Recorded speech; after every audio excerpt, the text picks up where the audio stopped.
कि लोकसभा में हमारा रिप्रेजेंटेशन है। लोकसभा में रिप्रेजेंटेशन का क्या लेना देना है? मैं कह रहा हूं कि बजट डिसीजन जो लेते हैं, जो बजट को ऑफिसर्स हैं, जो बजट को कंट्रोल करते हैं, 5% ओबीसी निर्णय ले रहे हैं। और मैंने सिर्फ यह सवाल पूछा, क्या हिंदुस्तान में ओबीसी की आबादी 5% है? यह मैं जानना चाहता हूं। अगर 5% है तो फिर वो ठीक है, उसको मैं एक्सेप्ट करने के लिए तैयार हूं। मगर अगर वो 5% से ज्यादा है तो मुझे यह पता लगाना है, और एक बार मैं मन बना लेता हूं, मैं छोड़ता नहीं हूं, मुझे यह पता लगाना है ये ओबीसी हिंदुस्तान में कितने हैं, और जितने हैं उतनी भागीदारी इनको मिलनी चाहिए। अब आप किसी लोकसभा में किसी भी एमपी से पूछ लीजिए, लोकसभा को टेंपल ऑफ डेमोक्रेसी कहा जाता है। आप किसी भी बीजेपी के एमपी से पूछ लीजिए कि वो कोई डिसीजन लेता है, कोई कानून बनाता है, कोई कानून बनाने में भाग लेता है, किसी से भी पूछ लीजिए, बिल्कुल नहीं। ना कांग्रेस का एमपी इस लोकसभा में, ना बीजेपी का एमपी, ना कोई और इंडिया का एमपी कोई डिसीजन लेता है। मतलब एमपीज को जैसे मंदिर में मूर्ति होती है वैसे मूर्तियां बना रखी हैं, और ओबीसी की वहां पे मूर्तियां भर रखी है, मगर पावर बिल्कुल नहीं है।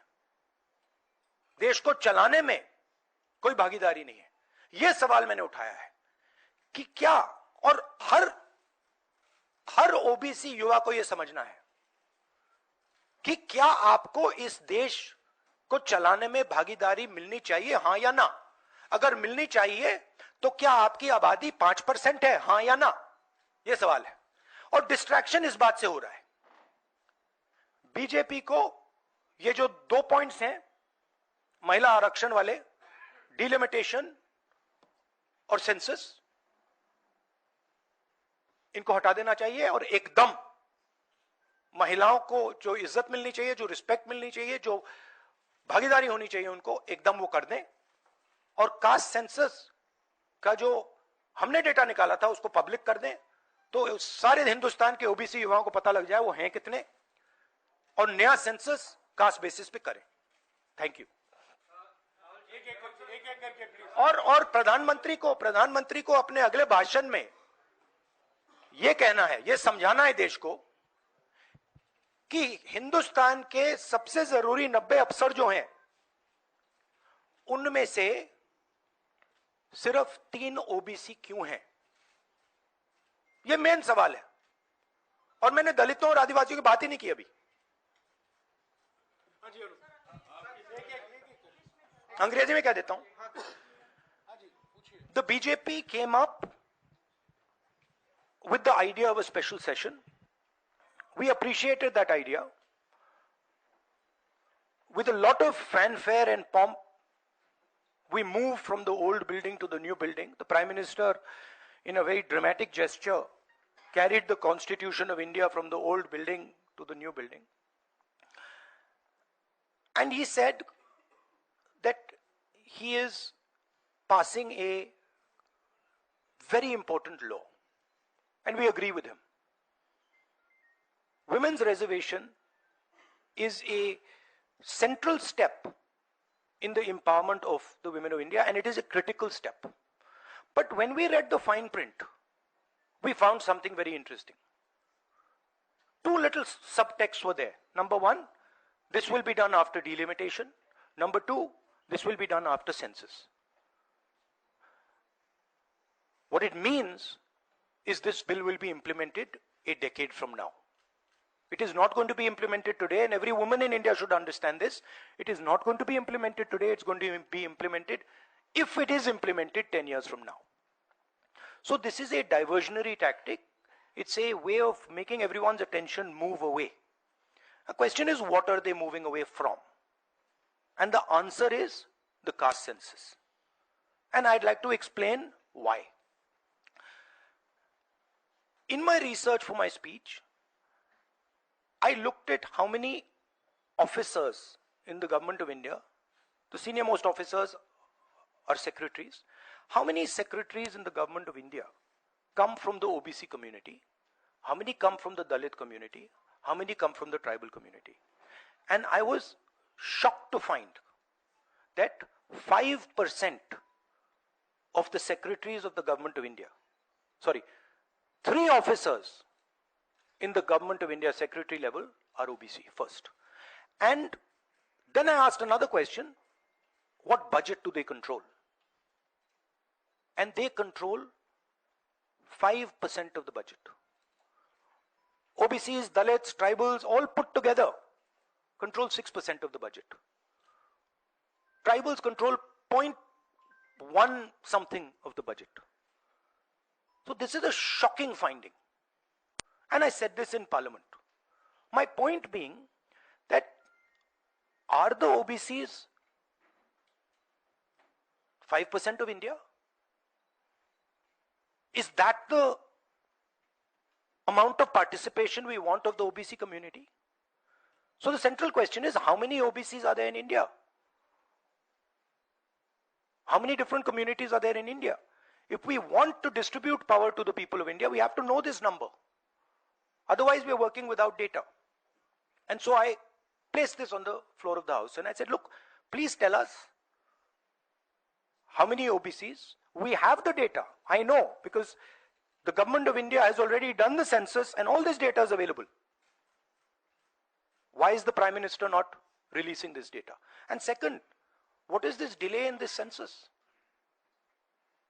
The caste census should be done now, and the last caste census data should be released at once. Now, what was the BJP's answer? Very interesting answer.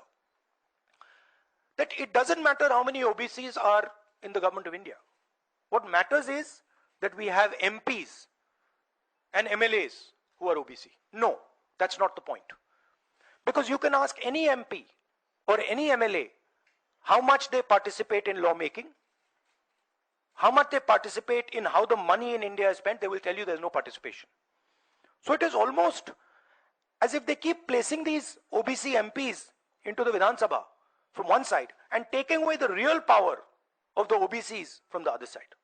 And as the Prime Minister keeps saying, he's an OBC leader, I want him to explain why only 3 OBCs are there in the government of India. And why the OBC community, which is the backbone of this country, is responsible for only 5% of the budget. They've not been able to answer this question. In fact, when I said it, I saw in their face the panic. Because this is the truth, this is what they're trying to distract India from. The fact that the large mass of Indian people do not have any power.